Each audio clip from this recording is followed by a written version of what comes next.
Pois vamos lá, em 21 de junho, aqui no Rio Grande do Sul, nesse sábado, faz frio, a chuva deu uma parada, né?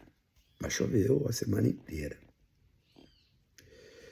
E vejam como são as coisas, né?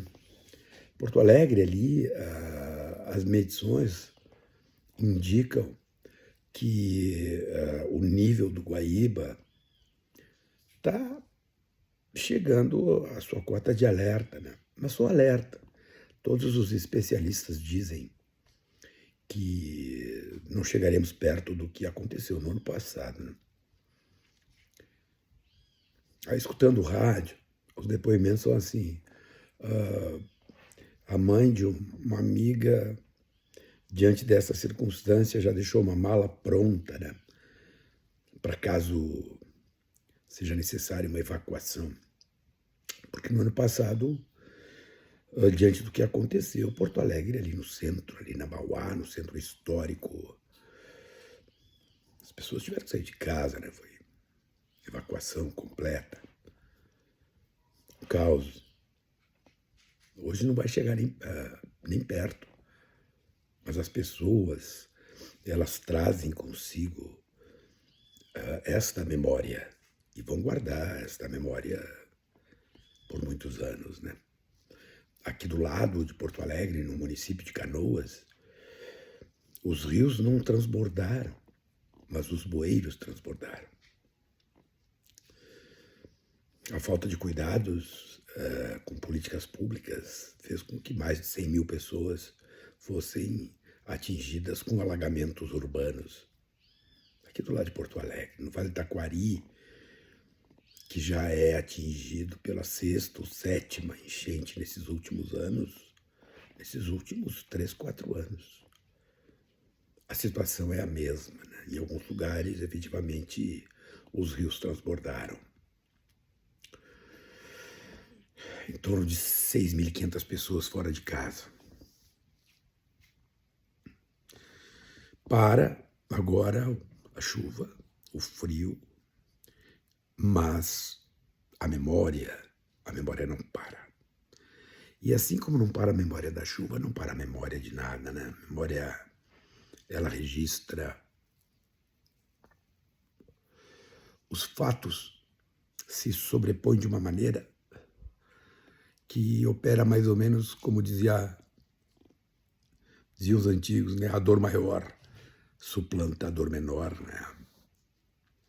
As dores da guerra no Oriente Médio tiram das manchetes as dores da guerra na Ucrânia. Quase que apagam o genocídio que se pratica em Gaza e que segue sendo praticado. O tema do Oriente Médio, ele risca, ele grava memórias. E ali naquele espaço são memórias que eu diria, pelo padrão atual da guerra, não são nem milenares, né? Mas são de décadas passadas, de circunstâncias que foram sendo criadas, de ânimos que foram sendo moldados, que apontam, sim, para uma escalada desenfreada.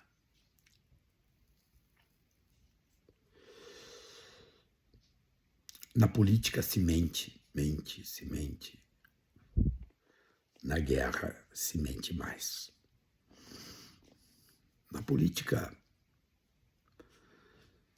as mentiras talvez produzam mortes a longo prazo, se mata aos poucos, né? Os canos que não são enterrados vão matando as pessoas de caganeira. Isso, bem assim mesmo. A falta de saneamento básico faz com que as crianças morram de desinteria. Pior, a mentira na guerra mata instantaneamente no curto prazo. E quando não mata, grava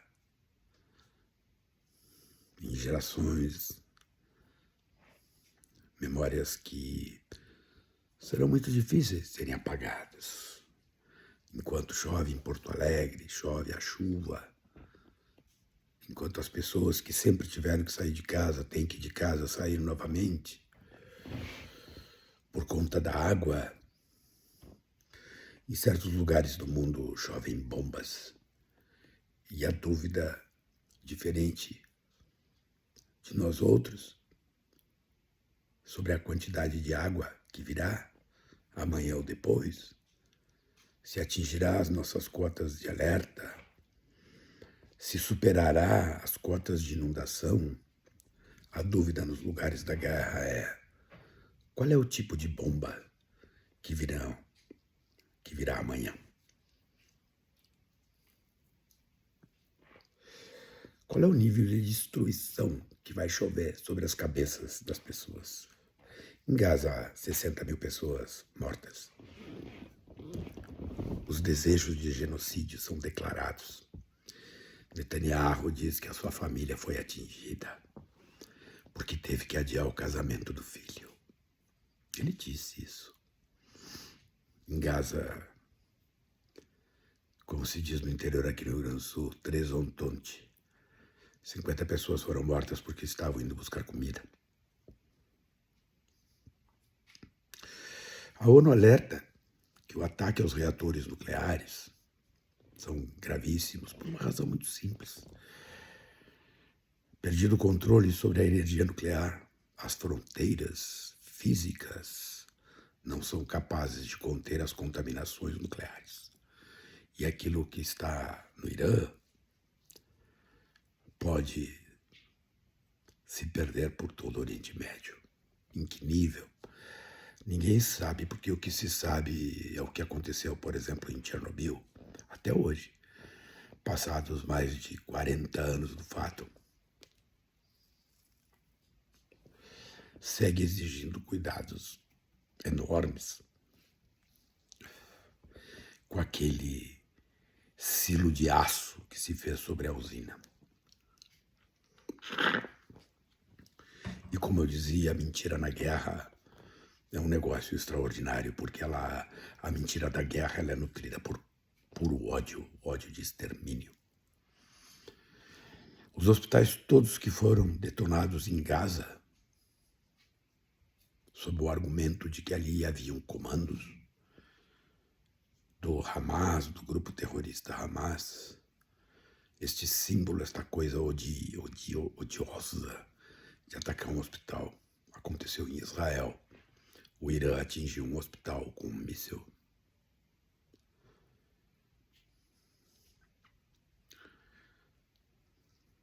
Uma rede de televisão foi atingida por Israel inteira. E os argumentos são argumentos.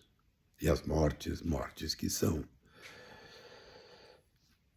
riscam memórias e retinas, porque hoje esses bombardeios todos vêm instantaneamente aos nossos olhos. Agora, uma coisa é certa: com chuva de água de bomba, os nossos futuros, acreditem, vão sendo moldados. Mas não podemos tirar o olho do passado. Pensem no seguinte: todos os especialistas, todos, afirmam o seguinte: se os Estados Unidos entrar na guerra, sabe-se lá o monstro que vai nascer naquele espaço. Porque todas as outras vezes,